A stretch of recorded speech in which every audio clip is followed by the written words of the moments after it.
There's a lot of good reasons to write a book. And even if you feel like you have a story that maybe has been told 100 different times in different ways, I think you have your own perspective in sharing it and insights. And I always say this, if you think of your favorite musician, and oftentimes they're not the first in their genre, there's been a lot of hits before them. And what if they said, oh, there's already too many out there? So. We'll talk about this and much more today. Welcome to a Writer's Day podcast.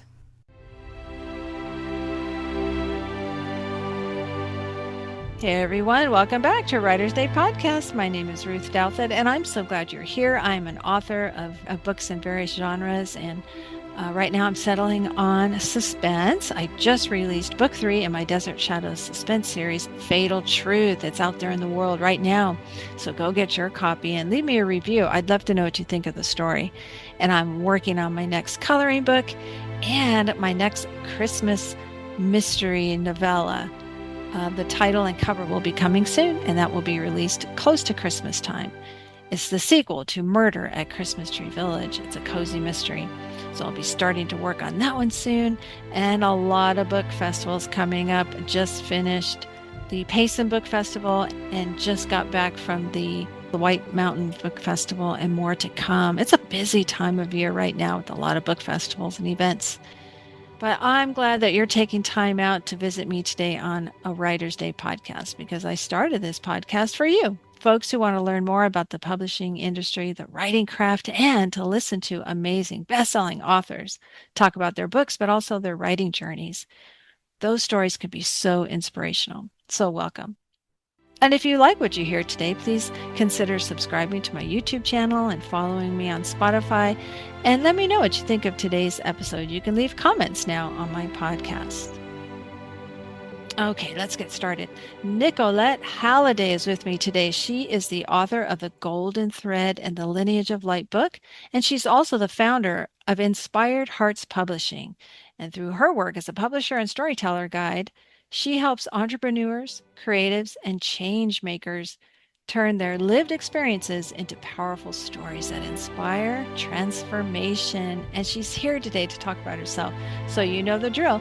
Grab your favorite beverage, a comfortable chair, kick back and relax as we listen to Nicolette Halladay talk about herself. Hey everyone, welcome back to the podcast. I'm super excited to have author and publisher with me today, Nicolette Halladay. Welcome to the podcast. Hi, it's so good to be here. Thank you for having me, Ruth. Sure, of course. I love having folks who do both, because I know you help folks with your Inspired Hearts publishing, but you're also an author, so you can empathize with what we authors go through. Absolutely. Yes, it does. There is a something about walking my talk, so to speak. So glad to join the trobes of authors out there. Sure. Well, why don't you tell us a little bit about yourself, how you got into publishing, and then we'll talk about your new book. Okay, sounds good. So, about 5 years ago, I was working as a virtual assistant. I had a virtual assistant business for about 4 years, and I had kind of found my way into the indie or self-publishing niche, supporting publishing companies on the back end of their publishing company. And I was pretty much exclusively supporting publishers, and I just loved it. I felt so aligned to the work. I loved to get to help people share their visions and missions and stories. I thought there was something so really powerful about doing that specifically in books. And so I decided to take the leap. And so it's been about 5 years since I took that leap and started Inspired Hearts Publishing. And since then, I have supported in over 50 books and coming to the market. I've supported 100 authors in multi-author books or solo-authored books in publishing their stories. And then I got to kind of join that group when I published my own book in March. So it's been quite the journey. Wow, it sounds like it, but it really sounds like you have a deep heart for helping authors, and that's amazing. Yes, absolutely. I think One thing I say a lot is I do business not as usual, because I feel like the work is so personal. A lot of times, I work with mostly women, so far. Not that I have anything against working with men. It's just kind of been the demographic that has kind of been attracted to working with me. And a lot of times, authors are sharing something incredibly personal. Something that was kind of maybe heavy to work through. And I just feel so honored. I also work with a lot of entrepreneurs, so spiritual mentors and transformational coaches. And I I feel privileged to get to support people who are making such a positive imprint and who are standing strong in like what they believe and how they want to share it. And I think especially in books, there's just something that feels really substantial about that. So it's an honor to get to support authors in that journey. I love that. Well, so most of the projects are nonfiction books then? The majority have been nonfiction. Yeah, I've worked with a few fiction authors. My book is kind of funny because I started writing it as a fiction, but then I ended up calling it a mythic memoir because it really was my own story and I just kind of owned it at the end. But I feel like writing it as a fiction kind of helped me detach from being so close to it and helped me be a little more vulnerable and openly share in some areas. So I love fiction, but I do have worked primarily with nonfiction authors. Okay. Well, I typically tell friends who are wanting to go into nonfiction from fiction that you're still telling a story. And so Yes. you still need to remember that you're writing to an audience. You're writing for the reader, not for yourself. And sometimes Yeah. we do that. We tend to write our nonfiction books for For ourselves. ourselves, but we need That's to true. remember, no, you want people to read this book, right? Right? Exactly. Absolutely. Yes, yes, yes. All of that is true. And What I might think be, even fiction authors a lot of times take their own personal experiences yeah, that's and write true. around it. So, yeah, there's still an art to telling the story, regardless of if it's fiction or nonfiction, for sure. Yeah, I mean, you're even in a nonfiction book, you're still taking the reader on this journey. I'm Yeah. dabbling in it myself. I'm writing a nonfiction book, and I have to Mm, remember that I want to put so much information in it, but I have to remember, no, you have this outline. Stick with the outline because that kind of tells the story, and there you it's solving a problem for the reader. That's what Yeah. I'm trying to do is help the reader. But Yeah. also, what might be some of the challenges you faced with working with various authors? Um, Challenges in working with authors. I think, it's a good Because they're question. probably also very so different, right? Yeah, absolutely. That's why I think some of the challenges that the authors kind of come up against are kind of similar oftentimes in, the imposter syndrome. Is this Mm, even good yeah. enough? Is anyone going to read this? Some of those kind of limiting beliefs that I think a lot of authors have to work through. So those are challenges that I kind of support the authors through. And just, I think it's just nice to know, like, yeah, this is really typical, especially if it's your first book or your first time kind of being visible in that way and writing about something that's meaningful to you. So that's been a challenge. Hmm, I, I can't say that I've had challenges in working with the authors necessarily, to be honest with you. I That's mean, good. Yeah. yeah, I mean, I think each project, has its own kind of obstacles sometimes, but nothing's really standing out that I'm like, oh yeah, this has been really hard. So I feel like it's kind of a streamlined process, and once you get that down, it's it kind of doesn't it kind of takes care of itself in a way. Yeah, because it is a collaboration. And I know Yeah. sometimes we authors cringe when we think about collaborating. No, I want to work by myself behind my computer and not talk to anybody. And then Yes, we yes, remember, no, you have to work with an editor and you have to work with, yes, maybe a virtual assistant. You have to actually talk to people. So you have you do. had any challenges with some authors who really struggle with collaboration? Uh, You know, I really haven't. I can't That's say that I have. I feel like the authors that I've worked with just have really welcomed having the support. And I think, writing can be kind of a lonely journey. Hmm.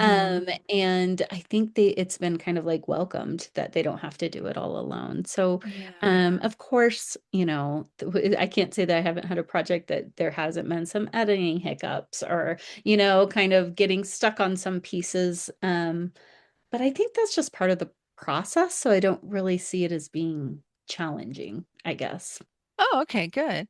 Yeah. Yeah, I mean, sometimes collaborating can mean there's a give and take, and sometimes we authors have to realize you have to be willing to let go of some things and embrace others. And what were some of the ways that you helped as a virtual assistant and in your publishing business, authors understand their role in marketing their book, getting Mm. their book out They're there? booked out.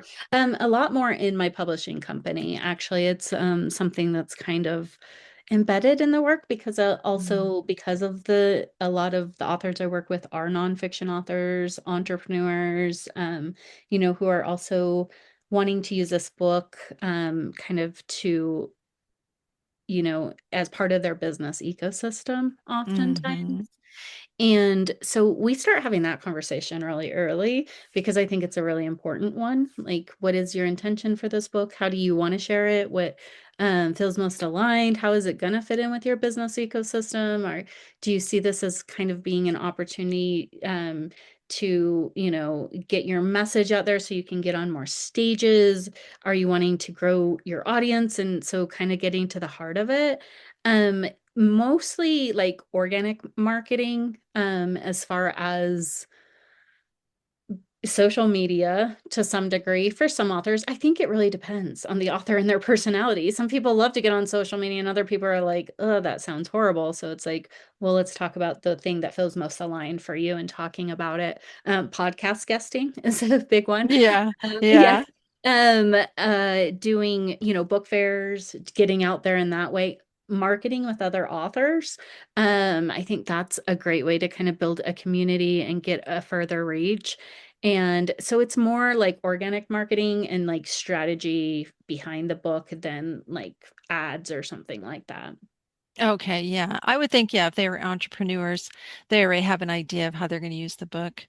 And that's kind of Sometimes what I thought too. Yeah. I you mean, as would a be surprised podcaster, though. really, some of them are like, Yes. I don't know. I just want to I've get my had people story be out like, there. "Here's the manuscript. Okay, help me grow." And I'm like, "Okay, it's kind of like coming into it after it's already written, and then Oh, it's okay. like, okay, let's get creative because it's like a memoir, and they have a bookkeeping business or something Oh, like." yeah. I know. Like, how are you going to use this? Yeah, so and there is ways, but it's easier to kind of seed with that Yeah. at the Yeah. get-go so that you kind of know you're in the right, genre and moving through it correctly. Well, And not to say that bookkeepers can't write a memoir, but it might not be the best book to write to grow your business. So, yeah, maybe make it a comedy, funny yeah, things I've experienced as a bookkeeper.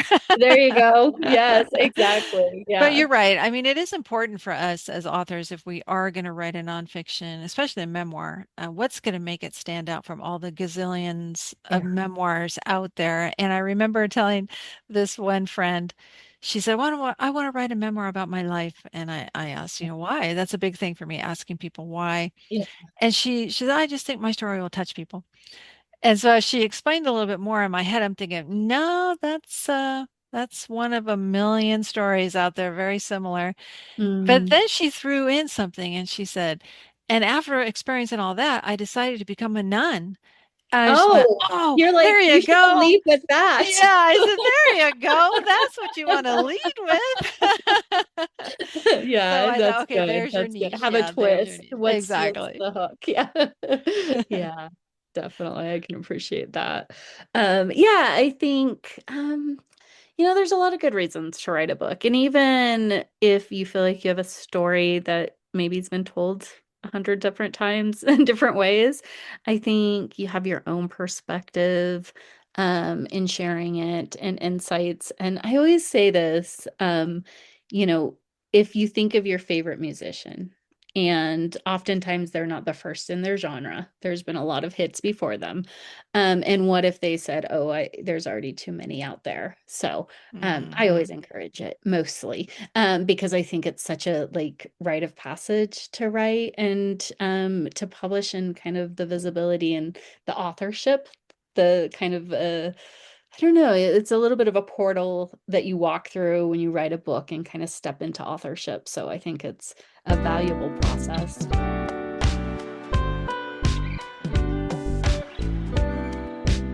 Well, let's talk about your book, The Golden Thread and the Lineage of the Light. And I'm kind of like you. I'm going to write a fantasy book, but mine's going to remain fiction, but it's going to be kind of about my mother's life story. But I decided to Mm. do it as a fantasy with dragons and Mhm. everything. Oh, fun. Yeah, so I'm very fascinated by your story. Tell us about this book. Yeah, so this book was inspired from it was kind of inspired from a really tumultuous relationship that had ended, and I was really gutted. And Mm. I was moving through the process of doing all the things that the internet says to kind of heal from something that a relationship. And I had a I had a dream. I don't remember what the dream was actually. And I woke up and I felt like I was like an investigator. Like I was like had the whiteboard and I was like tracking dates and looking back through pictures, and I didn't even exactly know what it was, but it was inspired by this dream. And so in the process of doing that, I was kind of in this frenzy energy, and I had this vision that came in of a golden thread that was kind of hanging there by a hand that was holding a golden thread. And simultaneously, I had a vision of a dam breaking loose, and I kind of got caught up in the dam and swept downstream. And it was separate, but it felt connected. And the dam kind of made sense, but I was like, what is this golden thread? And for the Mhm. record, I've never had kind of like visions come in that way. I'm spiritual, and I feel like I'm intuitive in a lot of ways, but to have like a vision and the symbolism like that just kind of come in without any kind of meditation or anything. So I was focusing on the golden thread, and it showed me that it could be like a light that I could wrap around to like protect my energy. I could turn it into a sword to cut through the truth. I could sprinkle it like gold to kind of share the like energy, and I could use it like a lighthouse to call in other lineage of the light members, which also came in. So it felt like this remembering. And that's why I wanted to write it as a fiction. I wanted to write it as fantasy too, because as I was writing it was like a remembering, but there was all these pieces that felt a little surreal, a little bit maybe too mythical or spiritual for people to kind of be able to believe in a way. And so I had that vision, and I wrote probably 65% of the book in the next month. It was like it just poured through me. Um, Wow. and then it stopped, and I was like, oh my gosh, now what? And so I had to do the hard, diligent work of showing up every day and writing and kind of reworking it and making sense of what had come through initially. And also continue to write as things were unfolding for me in a big way. And so I kind of wrote in real time, which I think is valuable. I don't think it's always valuable and necessary to publish, but I think it's really valuable for folks who are moving through something, that feels traumatic or transformational, to document it. And I always encourage it, even if it's just ending for yourself, to go back, because there's so much raw emotion that kind of comes through when we're processing things like that. And a wise mentor told me once, way before this book, write from the wound and share from the scar. So I think there's some Ah. value in that. And that's basically what I ended up doing. But yeah, that's kind of the way the book came to me. And it's a book about how we lose ourselves in relationships and how we can build our self-trust. And as we kind of learn to trust ourselves again, even though it doesn't always make sense when we kind of follow our internal compass, we are so supported in the process of our healing and our transformation. Wow, that is quite a journey. And I've never heard of mythic memoir before, so that is fascinating. Thank And you. I look at the cover and I'm thinking, oh, that's a fantasy book. But yeah, it's really interesting how you were able, quite remarkable how you were able to turn it into your story of Mhm. what you went through. And Yeah. your message to the readers is you can find yourself again, right? If you lose yourself in a relationship, you can find Yes. yourself again. Yeah. Yes. Yeah, and how supported we are, really in that pursuit. Once I started writing, a lot of things kind of opened up for me. I ended up reconnecting with family in a town that's about 2.5 hours from me that I had been out of touch with for like 30 years. And Wow. it's Silverton, Colorado. And it kind of was like one of those things where like we met at the perfect time. It was my uncle and his family, and I hadn't seen my uncle. My uncle and my dad had a falling out. And it Mm. was one of those things that they kind of had stopped talking to each other and forgot why. But I had reconnected with them, and his longtime partner was in hospice at the time, Oh, and she owned this beautiful bed and breakfast. And it's an 1870s Victorian bed and breakfast in this amazing Colorado mountain town. And I became really good friends with her daughter, who was kind of in her own transition. And we became really good friends. And the bed and breakfast wasn't really operational at the time because they were going through, moving through so much with her mother being in hospice and at the end of her yeah. life. And so she just said, come whenever, the doors are open. So I wrote so much of my book there. And Wow. and it just felt like, every time I kind of got the insight and followed the nudge, it was like I was supported in that process. So that's kind of what the book's about. Oh, that's beautiful. And I always tell people, writing can be so therapeutic, so It healing. it's It can really be cathartic. scary, like you said. Yeah. Yeah, very cathartic. And it's kind of scary when those feelings start coming back. Yeah. And It can excuse me. be. Yeah. Yeah, you have to figure out how am I going to handle that when Yes. these things start to resurface. Did you run into that too? I think because it was in real time for me, I was already moving through it. So it wasn't stirring things back up, but I have experienced that with authors that I've worked with where they're reflecting, they're, bringing things back and kind of stirring that back up. Yeah. And depending on what it is, I definitely would encourage people to also maybe get some therapy or something alongside it because it can trigger some things that, maybe unprocessed wounds that you might need to deal with. So, Yeah, and I recommend sitting down with family too. Like I have a friend, she was thinking about writing a book about when her daughter died of cancer. And I said, mm, "What?" It's an amazing story. And I said, "Well, make sure you sit down with your family and tell them that you're going to do this because it's yeah, going to bring back things inside of for you. It's them, going to trigger things, but that it's also going to trigger things for them as well. So it's good to absolutely, just sit and have this conversation to get things definitely. started. Yeah. Yeah. Oh, that's amazing. I can just imagine Silverton, Colorado as your backdrop. Wow. Yes. Yes. Yes. And so it really did feel like I was just really like nurtured and supported with the mountains there, with the community, with like the family reacquainting with my family and making these new friendships. And honestly, even just the house, it felt so supported. And it just felt like this beautiful, historical house just opened its doors to me the way it probably had so many other people and kind of welcomed me to come and create there. Oh, that's wonderful. Well, folks, the book, The Golden Thread and the Lineage of Light, is out in the world right now. So you can head over to Amazon and get your copy and leave a review. Let Nicolette know what you think of the book because reviews really help us on Amazon. So be sure and do that. And then what's the website for your publishing? Inspiredheartspublishing.com.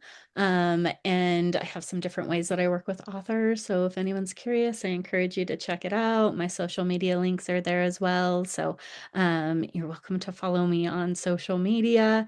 And yeah, I actually have a writing retreat that I'm going to be hosting in Silverton. And Ooh. so if anyone's curious about the energy or, kind of what was percolated there for me, it felt like a really natural next step for me to, you know, kind of invite other writers into the space and, create something really special Yeah. Why not? I mean, I'm in Arizona, so I'm not too far. I might have to check that out. there. Nice. I would love for you to join us. Yeah. Yeah, so head over to the website, folks. It's really beautiful. You can see all the resources that she has, all the services she provides, and it's easy to navigate. I love it. Well, Thank you. so what's coming down the road for you? What's next? Well, I have the writing retreat that's going to be in October. So if anyone's curious about that, Oh, the leaves will be changing. yes, it's gorgeous. Oh, It's gorgeous. I beautiful. don't know if there's a bad time. I mean, the winter is in Yeah, its that would be harsh. Yeah. yes, it is. That is the harsh time, especially if you're not, in like outdoor winter activity enthusiast. But it's gorgeous there in the fall. So yes, so I have that coming up, and I also have a new support group for authors. One of the things that I have gotten a lot of feedback on, one of the things that I have done is produce multi-author books. So, had authors come together to write in one book around a specific theme. And a lot of the feedback is the community was such a valuable part of that project and the container.